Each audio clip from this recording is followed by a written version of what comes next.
দেশে চলো মানুষ, ভাবের দেশে চলো, ভাবের দেশে চলো মানুষ, ভাবের দেশে চলো। এই চর্মসকের তার পর্দা না করছে এই মুসলমানই না।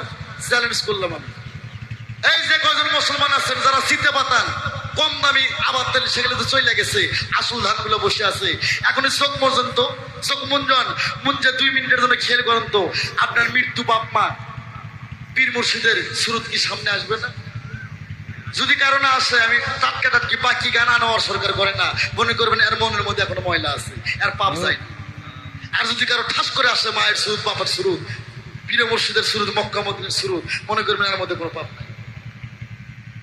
আয়নার মধ্যে ময়লা থাকলে মুখ দেখা যায়? যাই গো, কথা কোনটা কি লিখে? আয়নার মধ্যে মুখ ময়লা থাকলে মুখ দেখা যায়? যাই না। এরকম কলবের মধ্যে ময়লা থাকলে আল্লাহ পাওয়া যায়। টোকলা টোকলা হিংসে, হ্যাঁ, জমি হাল বোয়াবার আলের তল নাঙ্গল বাজাতে জমি বাই করে, হ্যাঁ, একজন জিনে করছে কি বোকা ইতিমের হক মাইটা খায়, খায় তার শুক্রবার দিন মসজিদের যাবে, আল্লাহ গুনাহ করছে ক্ষমা করো। গুনাহ অত সহজ? এই বেকুবের দল, আল্লাহ জানা গুনাহ ক্ষমা করে না। এক গুনাহ কয়বার ক্ষমা করে?